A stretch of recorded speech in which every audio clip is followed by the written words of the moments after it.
12 килограмм и 50 килограмм. Друзья, тут на ладонях, наверное, ничего нету, потому что, скорее всего, во время монтажа мне стало лень фотошопить и добавлять сюда InMotion V8, а сюда InMotion V13 Challenger. 12 килограмм, повторюсь, и 50 кило. На связи Паша Климик. Это значит, мы с вами тут, во всех роликах, которые вы тут можете найти, в большинстве из них мы общаемся на моноколесную тему. И сегодня я хочу поговорить про вес моноколеса, насколько он важен для меня в частности и для моноколесного сообщества в целом.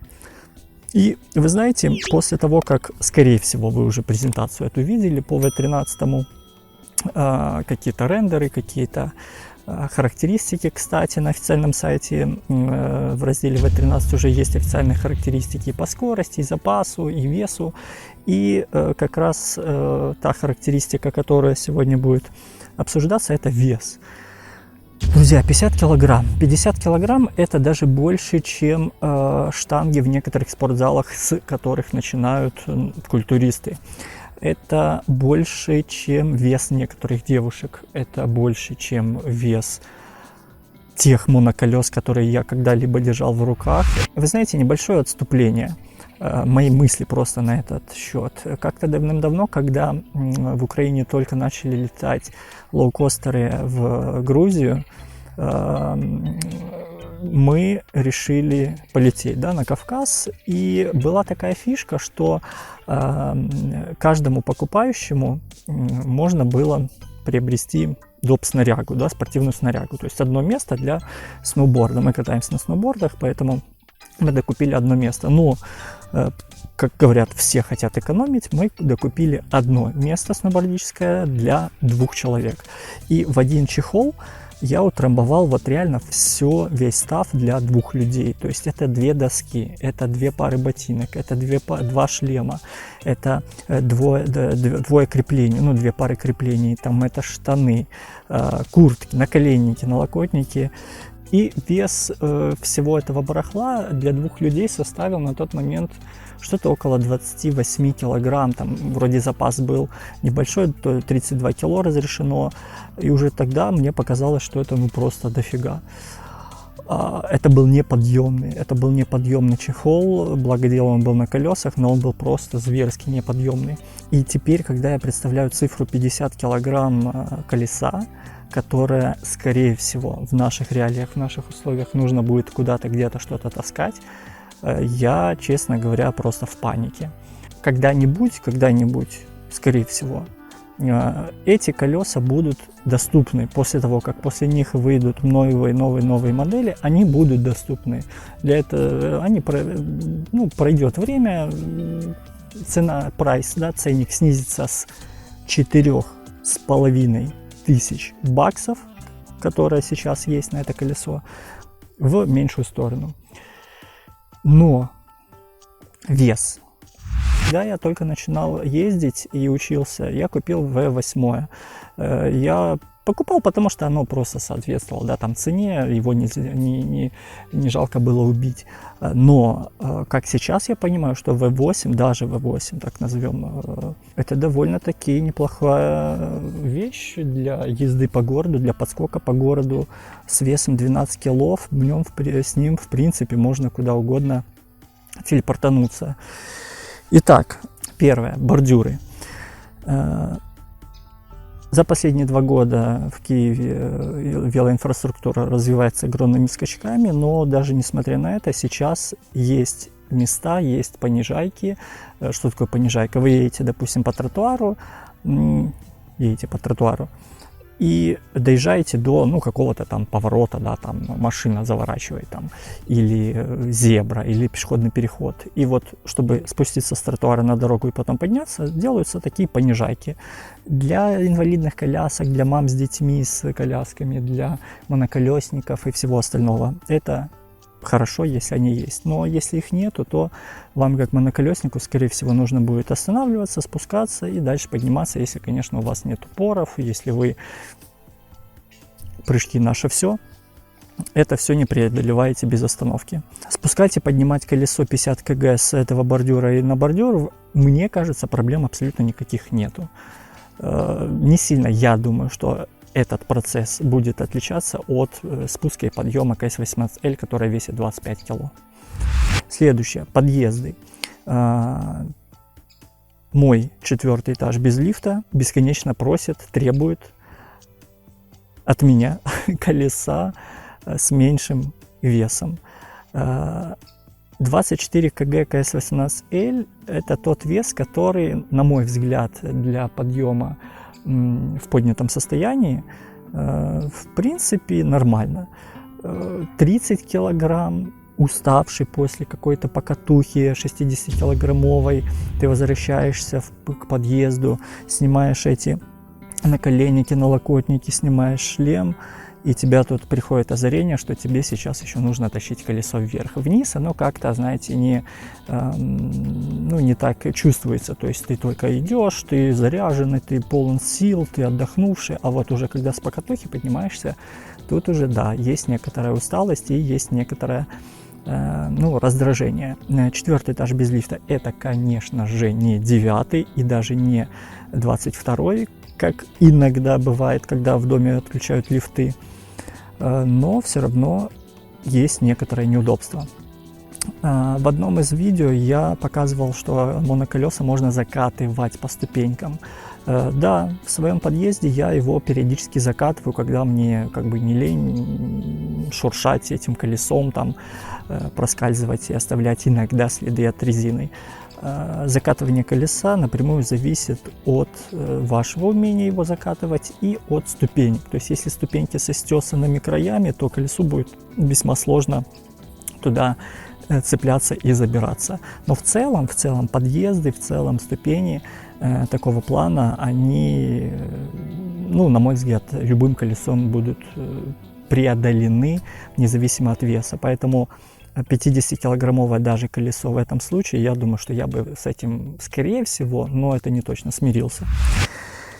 Следующий момент – это метро. Метро, я не знаю почему, мы живем в 21 веке, но до сих пор на многих станциях метро, киевского метро, нету возможности, какой-либо возможности подниматься и спускаться людям с ограниченными возможностями, мамам с колясками, моноколесникам там, и другим каким-то пассажирам, которым нужно туда спуститься там, с тележками, с какими-то кравчучками. Да банально, даже я когда со сноубордом еду, если он тяжелый и на колесиках, то мне весь этот вес приходится вешать на плечо вместо того, чтобы просто где-то съехать.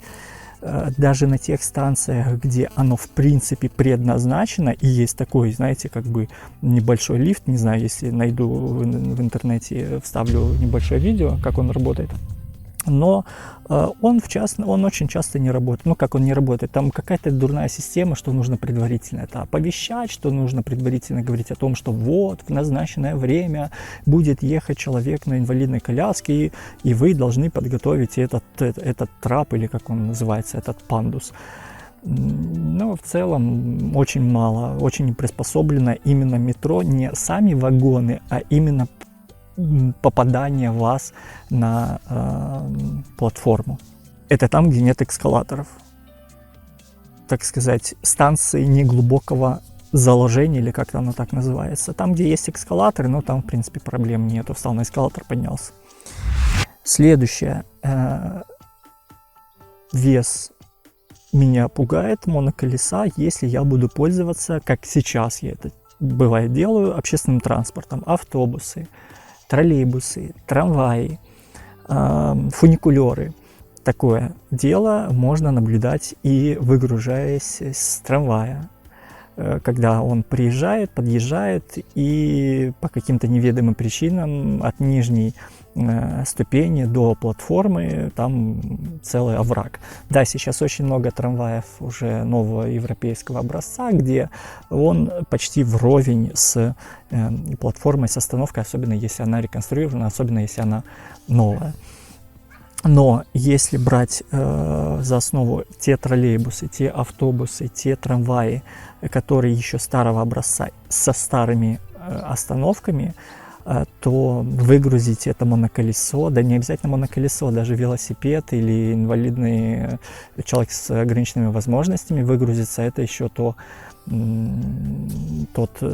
левел нужно иметь и уровень мастерства, потому что по-другому я даже не знаю, без какой-то сторонней помощи человеку, который вот на инвалидной коляске, просто перепрыгнуть, или бабушка с кравчучкой, как она может через этот овраг телепортировать свою провизию, я, честно говоря, без понятия. Хотя при этом открою секрет, и это для меня, в частности, удивительно, в 90, наверное, процентов автобусов, а они новые, есть так называемые, ну, как трапы такие, да, то есть специальный трап, водитель должен остановиться, должен обойти автобусы, должен около нужной ему двери изнутри открыть этот трап, развернуть, чтобы там мама с коляской там, или человек вышел ровненько, съехал по этому трапу. Но это не делается по ряду причин. Следующий момент проблемный для 50-килограммового колеса – это подземные переходы. Вы знаете, колесо, которое едет 90 км в час, V13 или 143, кому интересно, на раскрутке, возможно, для такого колеса подземные переходы и не нужны будут для такого райдера. Возможно, такому райдеру будет быстрее объехать как автомобиль по какой-то развязке, по какому-то спуску, да, там где-то там хоп, развернулся и оказался на противоположной стороне дороги. Возможно. Но если, опять же, придерживаться ПДД и того аргумента, что моноколесо это все-таки пешеход, то ехать по автомобильным дорогам общего значения, ну, не совсем правильно. Хотя, знаете, это какой-то бред, это какой-то маразм. Колесо, которое 90 км в час едет, оно не является транспортным средством, оно должно ездить по тротуарам, Карл. 90 км в час по тротуарам, но это какое-то безумие. В общем, если колесо, которое весит 50 кг и двигается 90 км в час, если ему быстрее и легче будет объехать как автомобиль по навигатору и оказаться на противоположной стороне дороги, тогда окей, да, подземные переходы вычеркиваем. Но лично для меня с КС-18L иногда легче спуститься в подземный переход и по подземному переходу просто перейти, не объезжая, не тратя, опять же, запас аккумулятора или оставшиеся цифры километража. Ну и завершение, еще один небольшой минус, небольшой нюанс. Он касается, наверное, исключительно автомобилистов. Если вы хоть раз закидывали в мешок картошки, да, такой здоровый мешок картошки, там 30-килограммовый или сколько он весит, в машину или на велосипед хотя бы, да, куда-то на раму, я думаю, вы меня поймете. Колесо, которое весит даже 25 кило, КС-18L, закинуть наверх в бокс автомобиля, да, то есть вот это тюль сверху, многие путают, говорят, что это какая-то лодка сверху на машине. Это бокс. Ее ставят, когда в машине, в принципе, или не хватает места, или про запас, или если человек занимается, там, не знаю, там, сноубордом и лыжами. И лично я моноколесо в большинстве случаев вожу как раз в таком боксе. И когда туда приходится снизу закидывать это колесо, ну, это не то, что сложно, но это нелегко. Да, можно его закинуть в багажник, но, как правило, в багажнике куча каких-то вещей, куча каких-то, не знаю, там, или сумок, или других вещей, которые более часто используются чем колесо. Ну, к примеру, у меня в багажнике там часто, к примеру, ездит там коляска, да, то есть банально, если куда-то ехать, то мне легче коляску положить сзади в багажник, а моноколесо наверх, потому что наоборот, оно такой рокировки не произойдет. То есть, если я положу колесо в багажник, то коляска наверх не влезет. Если не брать во внимание этот бокс, а просто говорить о том, что моноколесо закинуть в багажник, то 24 кило, ну, в принципе, без проблем, да, не нужно быть культуристом, чтобы взять, поднять и поставить в багажник. Но если это 40 килограмм или 50 килограмм, вам хватит, наверное, 3 секунд, чтобы надорвать какую-то мышцу, чтобы надорвать спину, и потом ходить и страдать от того, что вы это колесо просто взяли, да, и поставили в багажник. Здоровье, как говорят, важнее, поэтому мне смешно представить, как в машину будут закатывать 50-килограммовое колесо, может быть, как по каким-то рельсам, да, по каким-то доскам прям вкатывать, но это реалии, это действительность. Друзья, по традиции хочу от вас первое подписку. Отписаться можно в любой момент. Любая подписка любого из вас — это свидетельство того, что канал нужно дальше продолжать, развивать и снимать новые видео. Второе — это палец вверх, если видеоролик актуален, если он вам понравился, то жду палец вверх, если не понравился, палец вниз. Но если палец вниз, то аргументируя в комментах, а что не так. И третье, фидбэк, какой-то коммент напишите, а сколько ваше колесо весит, есть ли какие-то проблемы, неудобства в повседневном передвижении в вашей жизни с тяжелым вашим колесом. Ну и напишите модель, может быть, если будет интересно. А можете не писать, просто напишите 32 кило и все. Друзья, вот такой вот видеоролик. С вами был Паша Клымек. До новых встреч в новых видосах. Всем пока.